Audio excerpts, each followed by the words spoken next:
Hi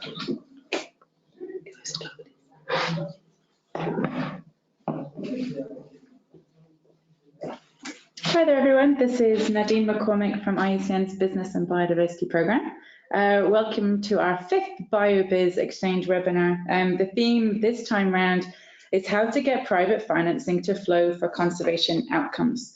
This is a question that has come up many times when we've done different training in countries around business engagement. There's always a question, can they help us finance our projects? How do we get business to come in and invest? How do we get others to come in and invest? So I'm really, really happy to put together a great lineup for you here today of colleagues who I know have been working on this issue for a number of years. So those of you who haven't been to a BioBiz Exchange webinar before, we try to keep it very interactive. There is a chat, there's a quick Q&A function which you're able to use and write down your questions. So it's just on the right-hand side of your panel. You could also see in handouts, hopefully, that they're the slides of today as well. So you can also click on that and be able to download the PDF of the slides that we're presenting today. So moving on, Panorama Solutions. This is the platform where we bring together different inspiring solutions for conservation and development topics. There's now over 555 solutions I saw earlier this morning from across different themes, development challenges from protected areas, marine and coastal areas, ecosystem-based adaptation, agriculture, and then also more recently, business engagement is one that we launched just over a year ago, and it's really dedicated towards civil society organizations, NGOs who are looking to engage the private sector in some of their development and conservation outcomes. There's many partners, including the one that supports the business engagement one, which is the French, the Agence Française de Développement. Really encourage you to go to this resource. It's a fantastic resource with many solutions or just ideas from that have worked in different contexts, and you can also contribute your own as well. And the Panorama Solutions is the framework that we use for our learning objectives. And today we're really deep diving into one of the themes I said that comes up quite a lot. It's how private finance can flow into conservation outcomes. So today, after just another quick check-in of who we are on the call today, I'm really happy to have Frank Hawkins, who's the director of our IUCN office based in Washington, who's been looking at this theme for a long time, has really pulled together a great piece of work that he'll share with us today. And then I'm happy to then have our colleague Romie Goedicke from the IUCN Netherlands Committee, who'll be working with sorry. Thank you. Sorry about that. So coming from the IUCN Netherlands Committee, who also has been working on some tools, especially for NGOs and civil society organizations, to mobilize green finance in different landscapes. And after that, we're going to pause for a Q&A session. And then afterwards, I'm really happy to have Daryl Bosu from Rocha, Ghana, who'll be here to present a case study where they've actually worked with Shear producers to mobilize finance for conservation outcomes in the Mole landscape in Ghana.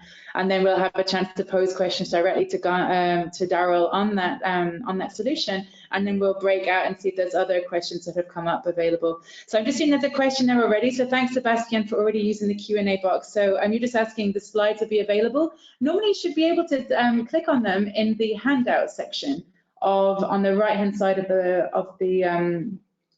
bar for GoToWebinar. So it's normally above the place where it says chat. You should see a handout section, and that's where you can download the slides from. Great, okay. And so, as I mentioned, we're deliberately not using video today. I know some of you might have gone to webinars before where there's videos have been shown, but we have a wonderful diversity of countries that are featured on the call today all across the world, and it's important that our bandwidth doesn't suck up too much space and so that they're able to participate fully. So we're deliberately not using video today, but here are the lovely faces of our presenters today. So there's me on the left, Nadine with the IUCN Business and Biodiversity Program. There's Frank from IUCN Washington office. There's Romie from the IUCN Netherlands Committee, and then also Daryl from Rocha, Ghana. But then I'm also interested in who are you? And those of you who have been on webinars before with me, I do like to try to make this as interactive as possible, although we are a group now of over 30. And so first of all, I'm going to launch one poll, and it's a good chance to see that you're awake and not doing your email. So the first poll is just to understand, what type of organization are you with? So you see that poll has just come up on your screen now. So if you click on the answer which most corresponds with the type of organization that you're with, I'd love to hear what type of organization are you with today? So I can see about 2/3 of you have voted already. That's so I'll give you a couple more seconds just for the rest who haven't voted. Oh, brilliant. That's over 80% of you that's voted now. So then, okay, let's close in 3, 2, 1. Okay, close this poll so we can see, and share. Here we are. So the share from the results. So actually, as expected, one of our main target audiences is with the conservation community, NGOs, but I've split this time for the first time to understand the breakdown between those operating at an international level and those looking more at a national level. So yeah, quite a big skew towards the international level. Always interesting to see our business and consultancy friends joining the call as well. So really, it's great to hear from you as well, because clearly you are key partners in helping deliver some of these conservation outcomes as well. So thank you for joining the call. And then interesting to see governments. And I'm always interested in the other side as well. So it's typically, I guess we've got some academics as well, but really great that you're all able to join us today. My next question for you before we then hand over to Frank for the first presentation is just, where are you geographically? Now, when we looked at the registration form, we saw many, many countries represented. Just so we can all see where we're sitting today, and probably the time zone will have a big factor to do with this as well. What continent are you sitting with today? There's only 5 options. So yeah, if you think I have adopted the Olympic definitions of the continents, I have deliberately. So yeah, most of you have voted there now. So let's just show where we are. So yeah, about half of us are in Europe, about a quarter of us in the Americas. About a fifth of us are across Africa, and really hats off to our colleagues in Asia who are joining at a relatively late hour. Great. Okay, super. Thank you. So you really can see we're quite an international group. Great that we could kind of be on the call today. So now I'm trying to carefully whiz through. Sorry, I do have one more.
Now then. Okay, I see we're having some connection issues. I'm hoping that you can hear me now. Is that better? Yes, thank you. Thanks, James and Julia. Oh, that's a slightly worrying moment. Yeah, so it had some connection issues unbelievably here in Switzerland. I'm really sorry about that. So I think just without further ado, Frank, we should just move on to you. So Frank, if you can unmute yourself, please. And yeah, really, yeah, we've been talking about having this webinar for a long time, so I'm really grateful that we're able to find a chance to do it before the end of the year. So yeah, if you let me know when you want me to move on the slides. Thank you. Please. I don't see my slides up, so. Do you now? No. I can see your agenda slide. There we go. Not quite. Okay. There we go. Very good. Not smoothly running. I'm so sorry. Good. Well, good morning, good afternoon, good evening, everybody. It's very nice to be here with you today. I want to talk about conservation finance here, and by that I mean what the finance people call return-seeking capital. That's money that goes into projects in the expectation that they'll get more money out of it than they put in. This isn't funding as grant funding or recurrent cost funding for protected areas. This is a business transaction. And the reason this is important is because 99% of the money in the world goes through that process. It doesn't come through government subsidies or grant funding from foundations. And if we're going to be serious about solving an issue to do with conservation of natural resources, we've got to find a way of diverting some of that capital to good purposes such as conservation. Now, estimates are between 200 to 300 billion, maybe more dollars a year are necessary to do this. That's a very large amount of money. And in order for us to get to anything like that scale, we need to change our approach to how it is that we do conservation in the field. There is lots of that money out there. Lots of people want to invest in conservation. There's just nowhere for them to put their money at the moment. There's no projects, there's no deals that they can put money into that stand the slightest prospect of giving them a return on their investment that will contribute impacts for conservation.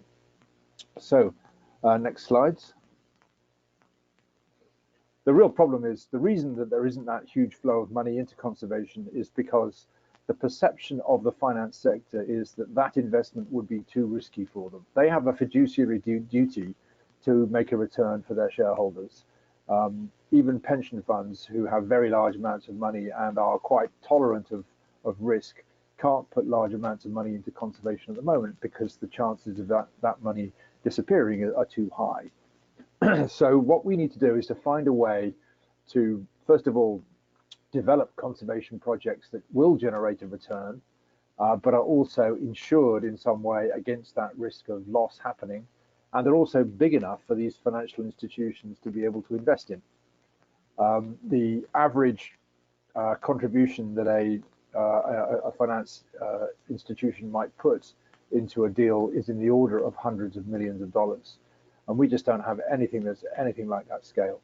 We've got to find a way to aggregate our conservation investment potential up to the point where we can engage with these institutional investors. Next slide. So how do we fix this? There's three problems there. There's the risk issue. We need to find a way to ensure that the financial institutions recognize that a conservation investment is something which they don't face an unusual amount of risk in investing in, that it's big enough for them to do that without it being too fiddly for them to get involved in something small, and that it's being offered to them by a financial institution that they know and trust. So we've got to get a whole series of intermediary organizations involved in constructing a financial product that these financial institutions can engage with. And the way we've been working on this, by conservation deal, I mean some kind of deal that generates a financial return and also a conservation impact. So this can be something like a sustainable agriculture project that generates an eco-certified agricultural product, but also has a significant and measurable impact on biodiversity, i.e., for instance, as an example, by avoiding deforestation. The way you do this is you find the set of projects that are out there, even if they're small, that do this already. And we make these into blueprints. We standardize these into blueprints for new projects that other people can then pick up without having to go through the laborious process of preparing these things from scratch. We use those blueprints to train those developers to build those new projects. We float these deals onto the market using something called blended finance. That is to say, components of funding that come from different places that have different appetites for risk. Some funding might be grant funding, for which there's no expectation of return. Some funding might be concessional finance from an international financial institution like the World Bank that is there to provide support to countries, but the expectation of a return is low. They don't mind. They mind if they lose their money. That'll be annoying, but it's not the end of the world. Then there's other money which is looking to, for instance, from impact investors that wants to be able to generate a return, but the return expectation isn't very high. And then there's private finance, which is very big, but won't come in unless it's going to get a return around market rates. And then we spread that knowledge through a network of project developers and aggregate projects that result into things that are big enough to attract institutional investors. The practical way that we've developed for doing this, next slide, is through an organization called the Coalition for Private Investment in Conservation, which was launched at the World Conservation Congress in Hawaii in 2016. We now have about 70 or so members, and you'll see from this membership screen, about half of them are conservation organizations and half of them are finance organizations, mostly ones that are good at taking a good idea and constructing it into something that's familiar to a finance institution, an investor, so that they'll buy part of it. There are some banks in there, the European Investment Bank, Credit Suisse, and they are, if you like, putting in some philanthropic effort to get these deals constructed, but mostly it's the work of the conservation project developers and the financial intermediaries in building a product that is appropriate so we can engage the finance sector. Next slide. So what CPIC does is it focuses on areas where we know these deals can work, and they are in those 6 thematic areas you see listed there. We have working groups that support developers within each of those groups to use the experience of people who've already built their deals in that area to get things moving through the pipeline as fast as possible. We have about 50 or so deals that are in various states of development, and of those 50 deals, about 10 of them have been generalized into blueprints that sit across that range of thematic areas. I think the important thing to recognize is that in order to make a difference to the way in which finance interacts with conservation, we don't need 50 deals, we need 50,000 deals. So we've got a long way to go before we can start making a big, significant impact here. Next slide. I'm not going to go into this in any great detail because we've got the example of shea butter from the Rocha Foundation a bit later. But the idea is that this is a way you can reduce deforestation in South America caused by expansion of cattle ranching. And the way you do that is you reward farmers by giving them a premium or product that can be labeled and sold to people like McDonald's for an extra price. And the fact that the farmers are generating more money enables them and motivates them to repay a loan that you give them from the conservation finance world that enables them to transition into a system that avoids them having to cause deforestation. Next slide.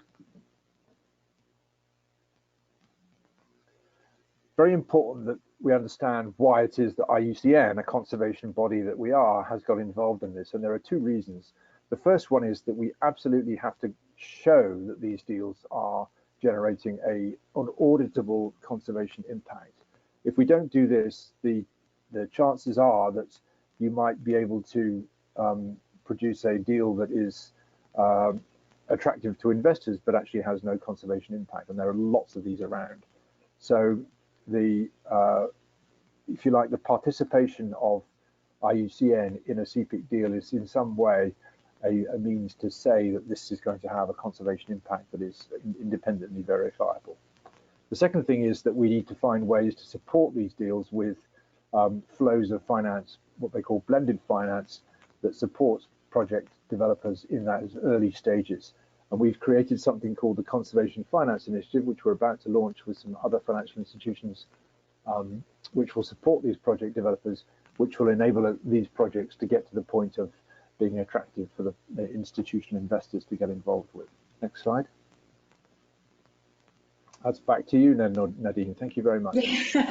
Thank you, Frank. No, perfectly on time, and really appreciate that. And I know this is quite a complex subject. That's why a lot of people are on the call here to kind of find out about it. So yeah, really appreciate your explanations there. We're going to move straight to Romie, but if you've got questions, please, while they're fresh in your mind, put them in that questions box on the right-hand side of the panel, you know, the GoToWebinar panel. If you click on questions, the ones where most of you were saying, I can't hear you earlier on, put your questions in there, and then we'll come back. We'll have our first Q&A session after Romie's presentation now, okay?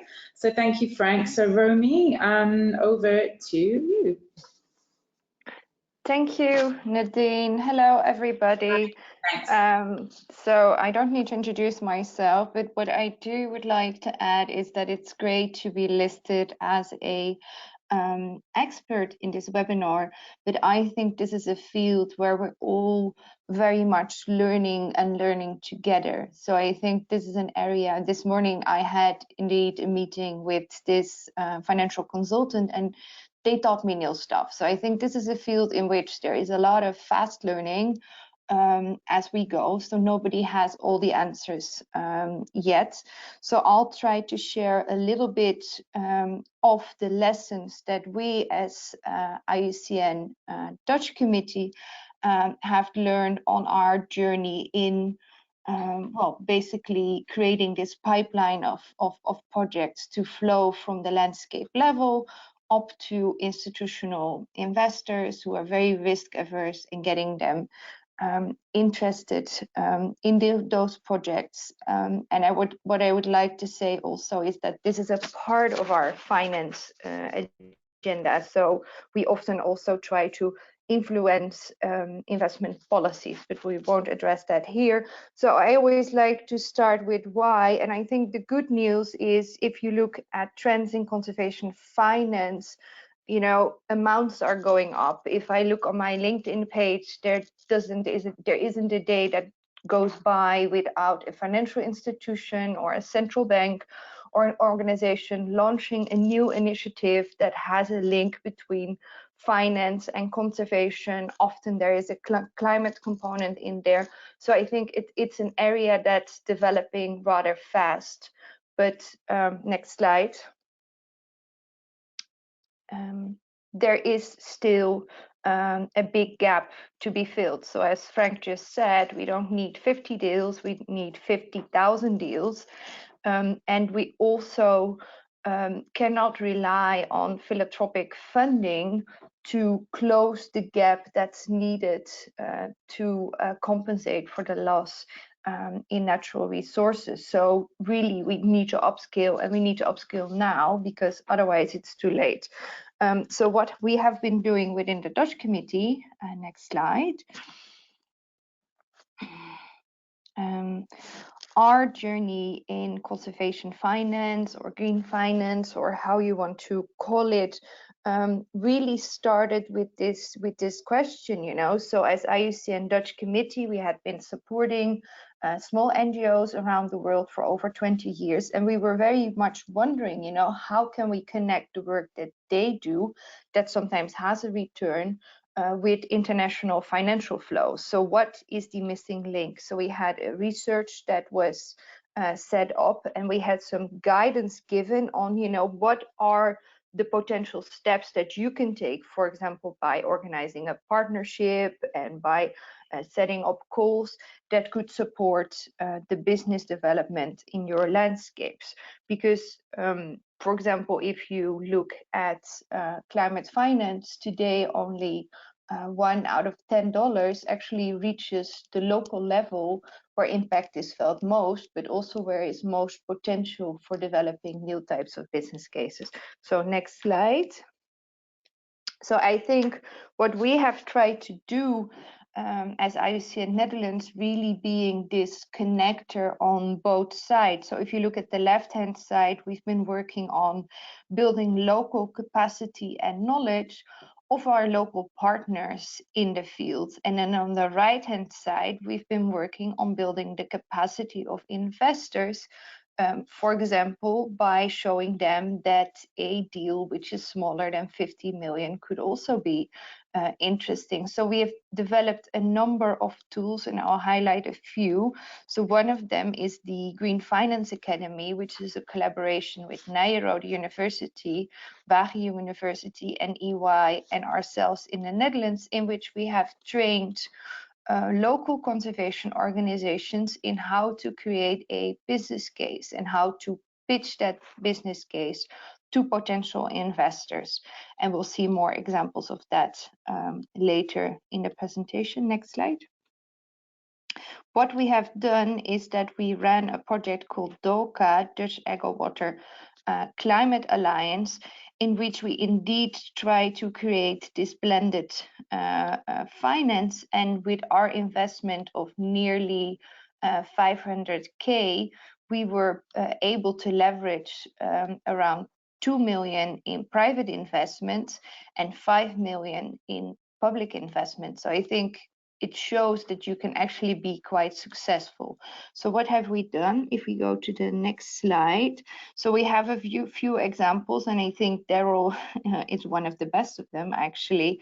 So one of the projects we have done, you see a picture with very happy faces. This was at the GIN meeting that took place in Paris, where we had our Vietnamese partner, Tuan An, win the prize of 25,000 in our Mobilising More competition. So our Mobilising More competition was a competition where any organization who had an idea that looks at, well, focus on climate mostly, could apply, and in which we gave them guidance and coaching, but also a network and the end result of prize money to bring their business case forward. And the problem that Tuan An from Viet Nature saw is that there is a lot of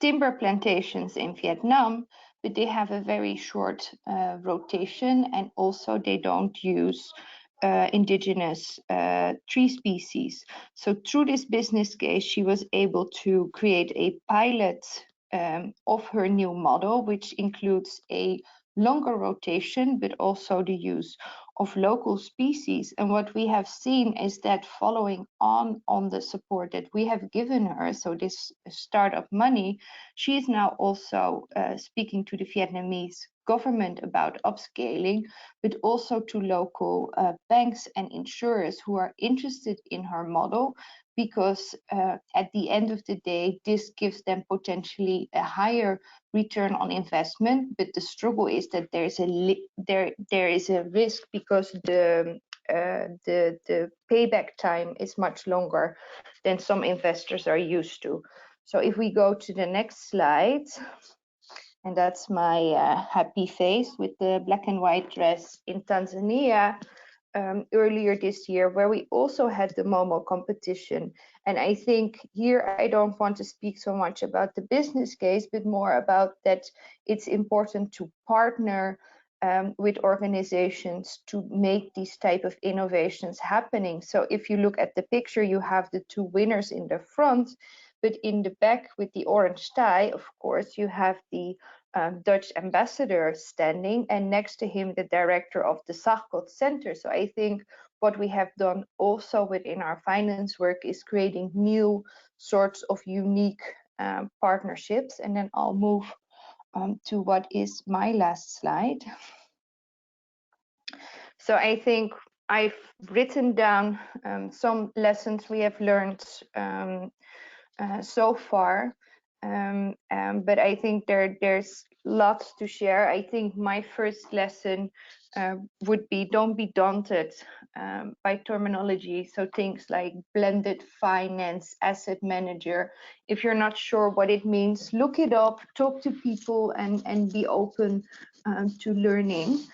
Would be my advice. I think if you're setting up your project whether you're an NGO or whether that's a business entity, involve financial institutions from the outset. So the advice I often get is that people from financial institutions say, don't involve us at the end, because then it's basically a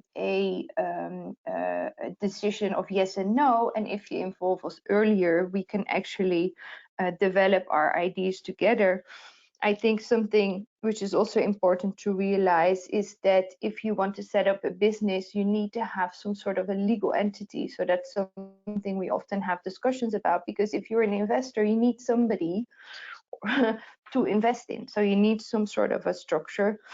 And I noticed that I'm talking too much, but I think it's also important to realize that every project that we have done so far is very unique, and so take the time to develop that. And then once you've created this uniqueness, you can, I think, thinking about how to replicate this and create this more into a blueprint model. So that was my presentation, Nadine. That was perfectly timed for me, despite your criticism of yourself. No, perfect, just within 10 minutes. I appreciate that. And yeah, I actually also really appreciate your comment at the beginning that when we were learning this together, this is exactly the purpose of these calls as well. So yeah, I really appreciate, yeah, you've got yeah, a lot of experience to share, but then also we'd love to kind of share and hear from others on the call as well. So no, thank you, especially for these lessons. So I'm looking at the questions coming in now. And as usual, it's quite slow in the beginning. That's absolutely fine. Luckily, some of you on the call did actually send some questions in advance. So I think actually just what I'll do is I'll just take advantage of those questions from the registration and actually just get the conversation going by asking you some of those. And so maybe, Romie, back to you first of all. One of the questions that came in from Anik, who's on the call from Bayer, which is a company based, well, an international company based out of Germany. She asked the question, could acceptance of private funding impact the perception of independence in the projects? What would your view be on that?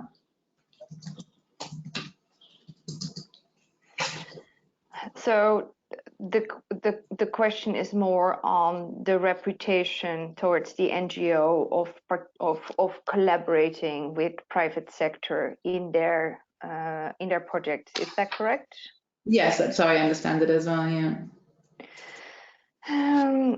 I would say that if you are an NGO, it's very important to think about your own brand and the power your own brand has. So be aware of the position you have and the potential risk that you're taking in this field. And I think actually if you're an IUCN member and you're an NGO, there's actually really great guidance that Nadine helped develop for how to set up such a private sector engagement by following a proper due diligence process. So I do think that there's a risk, but I don't think it's a reason for not doing it, but it's definitely something you should be aware of. Yeah, absolutely. Thank you. Add a comment on that as well. I think it's a very important thing to maintain the independence of an NGO brand, but it's also extremely important to recognize that if you don't engage with the private sector, then they will go ahead anyway. And what you will end up looking at is, in all likelihood, in many cases, the liquidation of biodiversity and to generate cash for investors that have no interest in the biodiversity. So if you can influence the way in which that investment pathway is going to happen by helping investors who don't otherwise know what biodiversity value is, that they can incorporate that biodiversity value in what they do, that's an enormous contribution to make, and one that is absolutely essential that we don't know how to do. Yeah, okay. Yeah. And can I make one more addition? I think it's also good for NGOs to collaborate among yourselves and to discuss among yourselves what the different roles are in society. So to give a very concrete example, whenever Greenpeace starts a campaign towards a local Dutch bank, we often very soon receive a phone call from that bank asking if we can help them address that issue. So if you as NGOs can work in partnership in realizing shared goals, you can be very effective, I think. Super. Okay, no, I agree with all of that, and thanks for the plug as well, Romie. Frank, just while I've got you, there's actually a question coming from Leanne, who you may know from IUCN, but she's just wondering about the this new conservation finance initiative that's going to be launched soon, and how that supports and links with CPIC. Is it separate or not? Thank you very much. Yes, it is. It's linked to CPIC in that the Conservation Finance Initiative is supported by the Global Environment Facility, which is a member of CPIC. And what they would like to be able to do is to help projects that have the opportunity to contribute significantly to biodiversity impacts get the kind of early push that they need to make them viable as an investment target.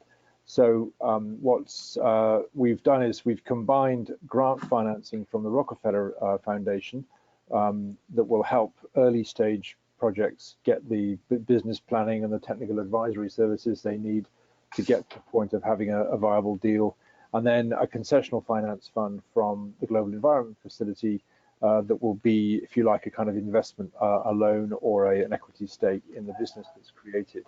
So it's very much targeted, the fund is very much targeted at projects that emerge from the CPIC process.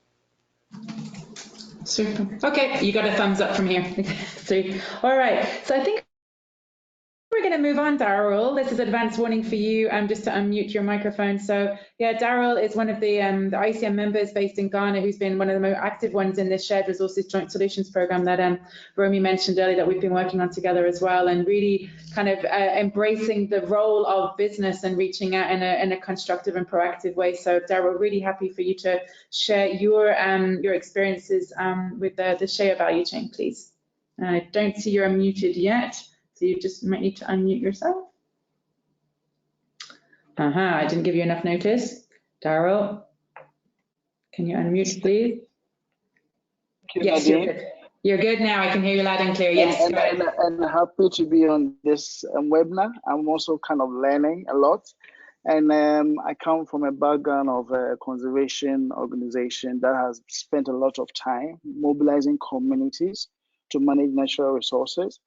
But we realized that, yes, doing the short-term livelihood intervention wasn't working. So we are also, as an organization, going through a learning curve where we realize that, look, let's do something more long-lasting and more sustainable. So how do we then get this in place? And I'm happy to share our experience with what is happening within the particular landscape we've been working in. So working in the mole landscape in the northern sector of Ghana, where it's also very dry, but interestingly, this area also has the largest protected area. And there are about 33 communities living around this protected area. And they virtually source all their resources, their building materials, their food, everything from the land. And that means that all the resources in the park is also available to them. So the question is, how do we mobilize these communities together so that the exploitation of these resources for their livelihood does not impact negatively on the resources on community lands as well as in the neighboring national park? So we're able to form alliances with IUCN way back in 2005 to start looking at building community structures and instruments that will help them to be more organized. And we use already existing national level policy programs like the Community Resource Management Program, which allows, is a policy that recognizes the action of communities in coming together and putting in place the necessary instruments and regulations that allows them to manage natural resources. And while doing that, the question was, how do we sustain the interests of communities? How do we give them the necessary incentives for them to be able to continue managing their resources very well? And in an attempt to really develop the livelihood options within this area, we realized that a particular commodity, which was Shear, was locally collected by the women and traded without any form of organization to any company at all that could come in and buy, or any middle person who wants to buy enough from them. So in trying to get the communities together and see how we can leverage opportunities within the creamers, we tried to see and understand the existing value chains that was in the landscape. And one of them we identified was the fact that there were companies already engaging and buying organic share nuts. So we asked ourselves, is this an opportunity we could tap into? And how do we do that? That is what led us in actually engaging with companies, identifying an appropriate company like Savannah Food Company, which was already shown leadership in the purchase of organic share and all of that. So we engaged with them, started working with them, and also started selling the idea to them. And in selling the idea to them, our interest was communicated in the sense that we do not want it to be just a trade between the company and the women. We wanted the trade to benefit the women who were selling the nuts to the company and also to the landscape, which was making the collection of nuts possible. So we were able to leverage a lot of funding, and I have to say that support had come significantly from the DOCA initiative, which actually gave us the opportunity to test a lot of and also put in place the necessary, I would say, value chain system that was not already in our landscape, and see how best we could let these community groups and also the companies be able to work together in terms of organizing the women, in terms of setting up contracts, in terms of also getting some of the early warehouses that needed to be established for the nuts to be stored and all of that. So this was really very, very crucial for us as a landscape facilitator, and also for the committee members who wanted to tap into a global business, and also the companies who needed to get real organic and also quality nuts to ensure that their trade is also sustained. Next, please. I think next. And so in speaking to, so what were the key issues for us was that we actually, for the companies, they were really interested in the fact that as an organization, we're very much rooted in the communities, mobilizing them. So, and also the fact that there was clearly an interest from the community members to be organized on the front of managing natural resources. And then again, we also had to sit down together with all the stakeholders in the landscape to put together a landscape vision upon which we also built all the conservation interventions that we were elaborating. Then we also realized that having a trusted company or business partner in the form of Savannah Food Company was very, very crucial. And also the fact that Savannah Food Company was also very much interested in our conservation outcome, and the fact that they could integrate that in their business model, that also became very, very exciting. And I have to say that while Savannah Food Company was engaging with the company, there were several other companies also operating on the side who were trying to have a share in the organic niche, but some of them didn't have what I'll call conservation outcomes as part of their main interest. So we had to engage with the communities and also get them to understand that if you really want to see conservation outcomes, livelihood outcomes that can ensure sustainability, then you need to recognize the fact of working with companies that can help you to realize this outcome. So this business interest and outcome for conservation and livelihood is really, really crucial. And this is where we help the community to understand and actually identify which companies they could work with, which they could not work with and trust.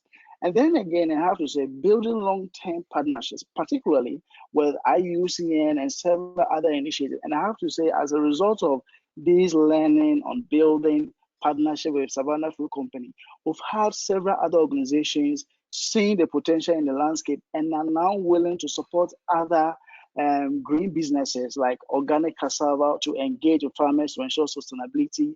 We're also seeing opportunities to do Shear, to do honey processing and also value addition to this. And we are actually also using some of the funding from a lot of the initiatives and the premiums to set up a conservation trust fund, which is going to make available resources in the long term for the communities and the community associations to continuously undertake activities that will secure the landscape. What really has worked for us is that, and I heard Romie also mention the fact that it can be very daunting, but I think that it is very important for everyone to rally behind the vision that they have and then put in the early legwork, which is very, very crucial.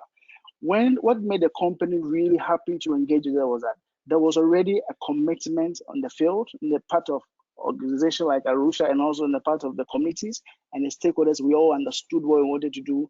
We were committed to the vision. So it made it very easy for the company to really come in. And that is where we help the company to address or manage their risks. And when they see that it's in place, they're able to connect and effectively engage. This partnership is also helping us connect to several others. Now we have what we call the Global Shear Alliance in Ghana, and we have been added as a sustainability partner. And so this is really crucial, the fact that the partnership that we build should eventually lead to conservation outcomes. And this is a learning for us as well, because for what we have done, we're able to now think broadly in terms of all the landscapes we work across the country. How do we look at green business models as a way of championing conservation outcomes in Ghana? And this is I would say, a very, very crucial experience for us. And I hope you can also pick some key lessons from that. So Nadine, I want to pass it on to you, just in case there are any further questions that I want to address. Yes. Thank you, Daryl. Really, really appreciate it. And this is such an exciting example. And again, it's really concrete. And hopefully for those on the call who have a bit less experience in this, who are a bit nervous, like just shows, doing your homework and putting in place the governance structures, that plan, the vision. It makes it very easy for a company to come in. And actually, I really like the way you mentioned, I mean, they're not just any company. I mean, this Savannah Fruits sees their responsibility beyond just their shareholders, but really broader their role in society. And, that's also one way of managing risk of engaging with business. Actually, there are companies who are there and trying to do the right thing. So really reaching out to them. So yeah, no, really fantastic. Thank you. So I think we're going to go back to the questions again. And so, just encourage you again to look in that question panel and share your questions. We'd love to unmute you, but we've been on previous calls, it just goes wrong.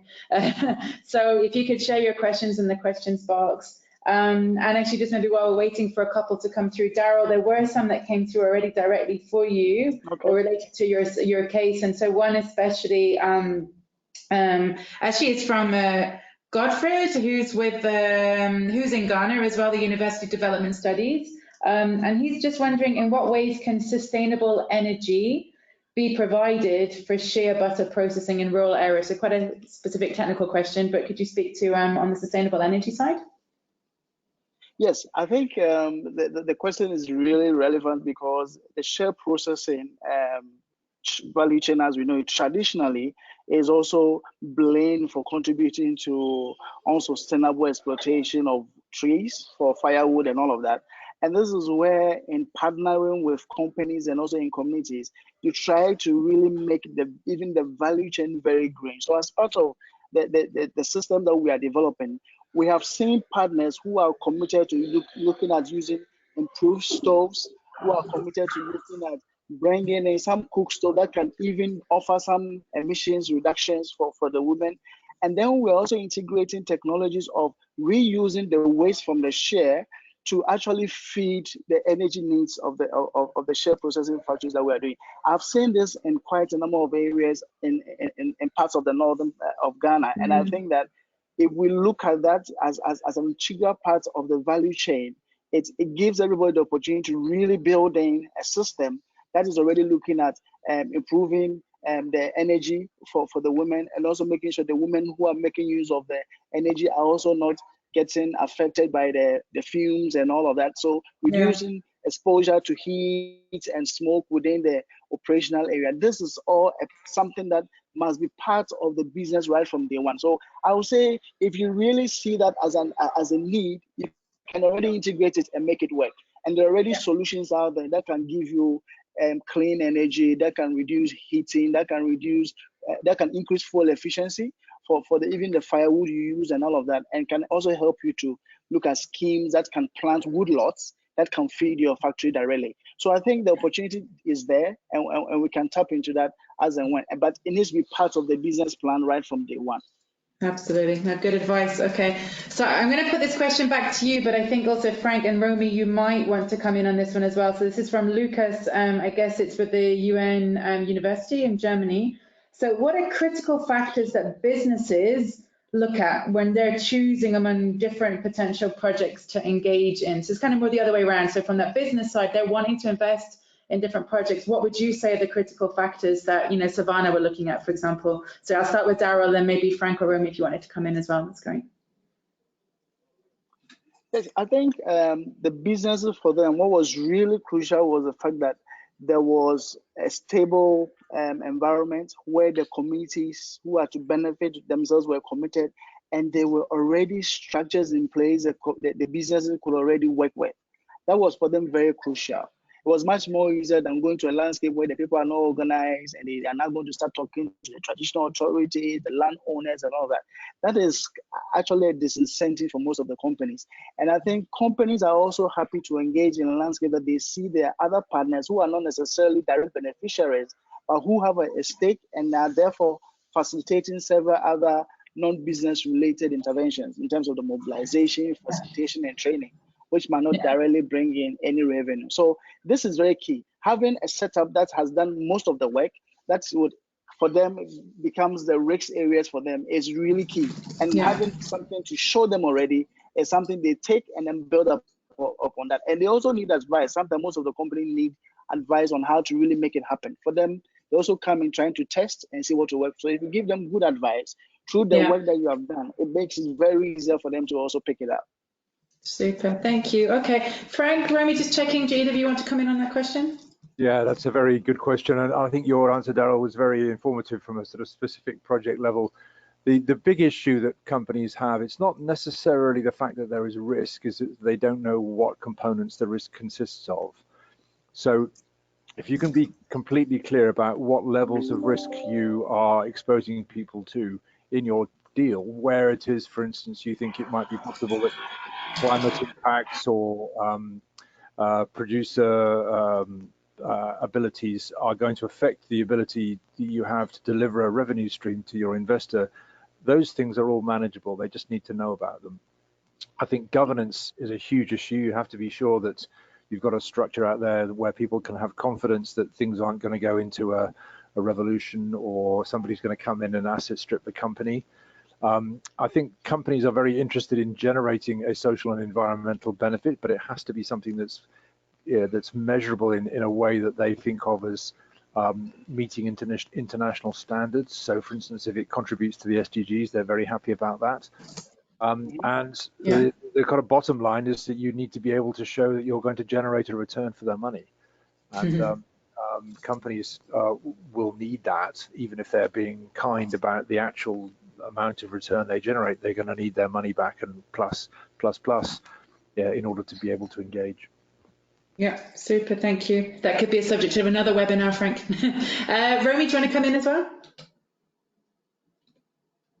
You might be muted. What's going on? It looks like you're muted, Romie. There you are. Okay. Sorry, there I am. I wanted to say that a lot has been said already, of course, but I think my recommendation would be what I said earlier. Involve business from the outset and not in the end. So it's not like, hey, I've got this nice project for you, do you want to fund it? No, you work together from the beginning. And I think there is a key component and important role, what we have also seen in our programs in other parts of the world, of having and maintaining a good relationship. So maybe you don't agree on everything, but if you have some sort of a relationship with a company, that's the starting point for moving further. So for example, Savannah Fruits Company, Daryl can say more about that, but having that relationship is the first step probably. Super. He could say more, but we have another question, so Daryl will have to wait for that one. This is an interesting one, actually, and I want to make sure, because I think that it's going to be an awful version of your name. So in Nigeria, we have Songitiku. I'm so sorry, that's an awful, from the Ministry of International Development and Cooperation.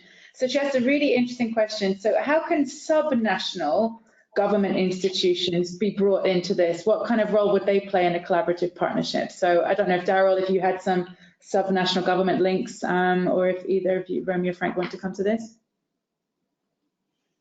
Yes, I think for us, once you start looking at engaging with communities and all of that, you need to bring them in at what is happening at the regional level. And particularly also, we need to make sure we tie our programs to other subnational programs like the Ghana Share Landscape Emissions Program, which is also very much in the pipeline in respect of government's plans to ensure how we can use some of these commodities to reduce emissions. So tapping into some of these existing national sub-level programs also really helps, and also gives recognition to your program, and also gives confidence in a way to the company, because like Frank said, they want to see that their action is contributing to a public good that is recognized at the national level. And this is really key. I mean, in setting up some of these partnerships, really try hard to tap into existing national programs that are beneficial, not only for the livelihood, but also for the conservation outcomes.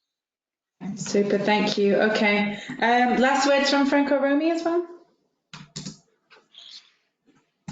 I'll give a quick, the way in which this is going to evolve in the future, if the only way you can get to the scale it needs to get to is if we have participation of lots of different organizations at the local and regional scale.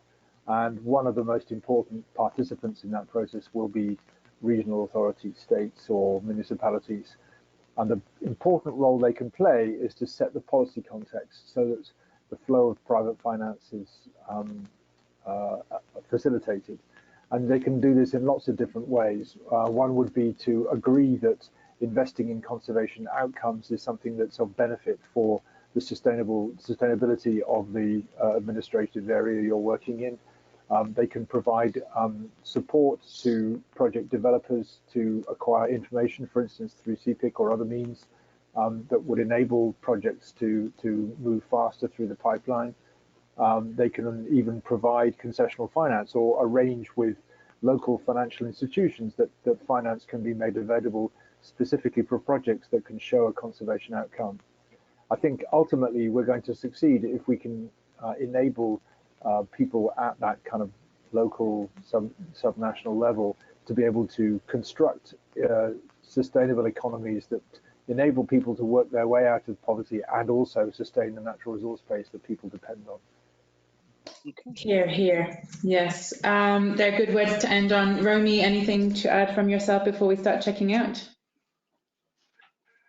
No, not from my side. Thank you. Thank you. All right, no, okay, well, brilliant. We're about 5 minutes to go to the top of the hour. There's a few things I just wanted to share with you before we finish our call.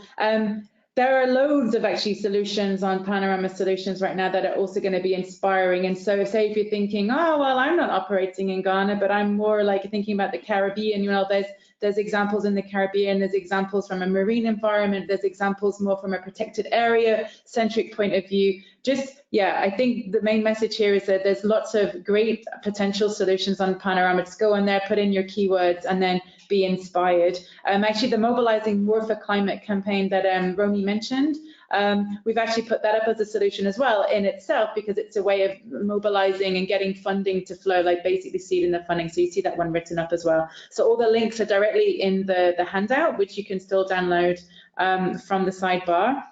And I would like to try one last poll just to see if you're still there with us. Let's see if this just crashes everything. Hopefully not. But I'd love, I mean, the poll that did crash was just asking you, like, what is your current level of understanding with respect to you know, getting financing to flow for conservation. I was then going to then check like how much your understanding has improved. So thinking about what you would have answered before, how much has your understanding improved following this webinar? Just to kind of, yeah, help, because we're here to learn as well. So let's just get a sense of, you know, how, yeah, how helpful this webinar has been for you. So see, about half of you have voted. I'm going to get ready to close and show you the results. Oh, you're all saying the same thing. That's quite funny. Yeah, okay, all right. 3, 2, 1, let's close that and share that with you. All right, well, that's nice.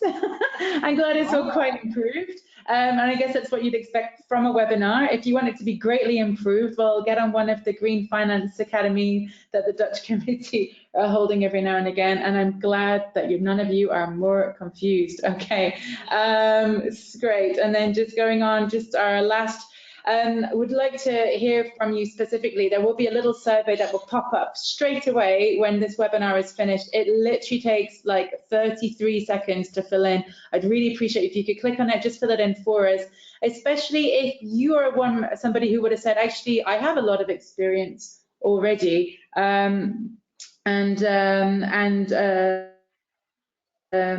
So yeah, if you've got a lot of experience already, it'd be great if you could, you know, please click on the box in the survey to say you'd like some support in getting your solution out onto Panorama Solutions.